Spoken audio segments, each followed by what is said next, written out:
You went to the presidential inauguration, right? I was invited by, we did a VIP thing for the vets and went to the Veterans Ball, and so I went to go see the Democrats and Republicans. Yeah, I went to the inauguration. I'm not attacking you. You get this down. I'm not kidding. You got to be real careful around here. You know, you get beat up. If you don't believe what everybody believes, this is like 30s Germany. I don't know what happened.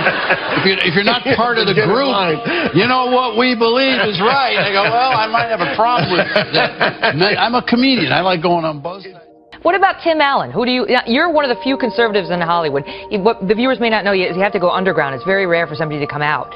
The head of a Hollywood public relations firm telling The Wrap, quote, "If you're climbing that studio ladder or haven't become a big star yet, you're probably not going to be very hesitant to support Trump. These people are afraid because their bosses are very likely Hillary Clinton supporters." What I find odd in Hollywood is that they didn't like Trump because he was a bully. But if you had any kind of inkling that you were for Trump, you got bullied for doing that. And that's where it gets a little hypocritical to me, is that you can now bully people, and you're always on the defense with this. You mentioned, the number of liberals in Hollywood. There's a lot of them who are in very powerful positions. I think there's a lot of people who are probably not liberal who pretend they are. And there's a lot of conservatives who pretend they're not. And that's a very sad thing.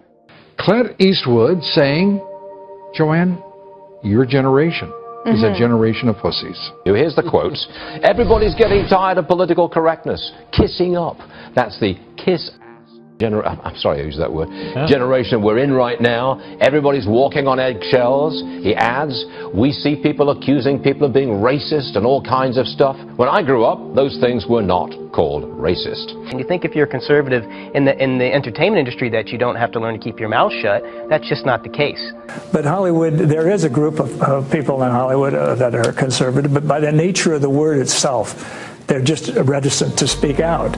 And they're reticent because they feel that they'll maybe lose work or they'll be chastised in some way. Let's see what else Tim Allen's worried about. He's got a problem with private companies snooping on people. If a government drove by down the street with like a gray sedan with a camera on it, you'd be rioting, going to Washington. But if it's white with emojis and Google on it, yay, you're waving at it. They're taking pictures of your house. We're moving toward almost a fascistic political correctness in which you have to have one view in Hollywood, you have to have another in Wall Street and another in Washington. You know, I live in LA and I'm in the belly of the beast, so why not punch it every now and then? You, my little Edelweiss. By 1997, Allen had conquered Hollywood. Tim Allen is one of Hollywood's biggest stars, and his hit show, Last Man Standing, returns for its now 5th. I don't think you should ride that motorcycle anymore. Is this because of Obamacare? You know, I'd like to blame Obama because literally everything's his fault. Well, you do get some pushback from the dictators out there, Kim Jong-un, the Castro brothers, Obama. Wow. Hillary Clinton's asking us for money. Will her string of mistakes never end? The hits keep on coming, but she'll never top Benghazi. That's her stairway to heaven. Yeah, it's the kind of screw-ups that happen when you spend all your free time deleting emails. In the beginning, I was getting hate from the left. As time progressed, I started seeing that there was more and more conservatives and Republicans in Hollywood. Unfortunately, they're just kind of hiding because they know to hide. So if you're a conservative in Hollywood, or if you have unorthodox views, if you're not with everyone else, I mean, you must feel very, very isolated, but you must also have to think through what you believe. You can't take anything for granted if you're you. No, I don't. I love a good fight. I'd rather be in the mix of it. I don't like being comfortable. I actually love liberals. I love partying with them, hanging out with them. I just don't want them governing over me because they want to take control over every aspect of my life.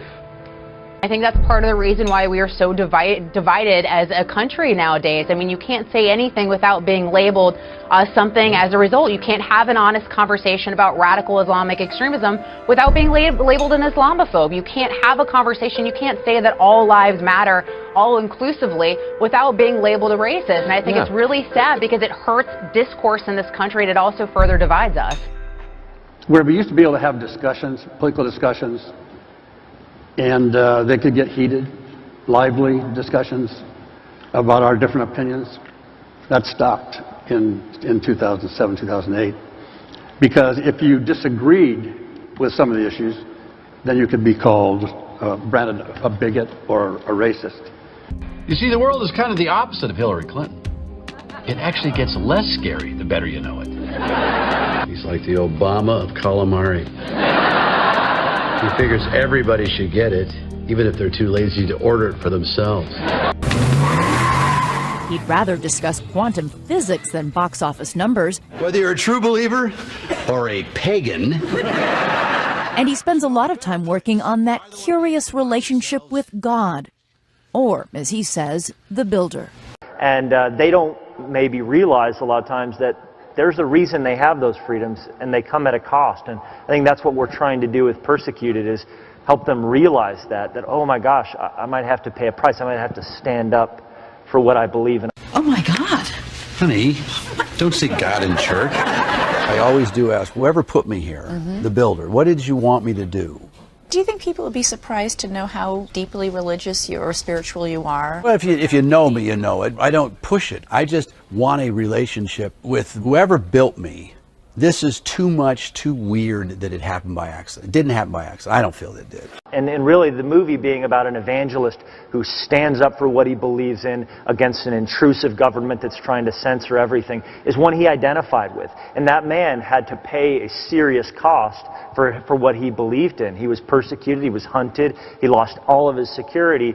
And I think that's what we're trying to do here, is trying to convert that into a story that young kids can wake up and say, oh my gosh, I actually have a responsibility for these freedoms I'm enjoying. Slate raced to prove his point by quickly publishing this response. Watch slack-jawed as Tim Allen says supporting Trump in Hollywood is like 30s Germany. I mean, out of context, it seems a little extreme, right? There you see he's joking around a little bit. And the fact of the matter is, in early 1930s, 1933, what began, which was people thought was just about making people get in line, was about a lot of pressure from various groups for people to be fired if they did not adhere to the Nazi line. People would be shunned, people would be arrested, but generally it was more about social pressure, what would happen to you, and then of course it turned more violent. Stores being attacked and vandalized. We're already experiencing some of that, of course. What is it like to be an outspoken conservative? It's hard. I've been ostracized. I've had my agents drop me. You know, it's difficult, but that's okay. I don't care. Because none of these hardcore liberals in Hollywood, well, what do they say to you? They say there's not enough to go around.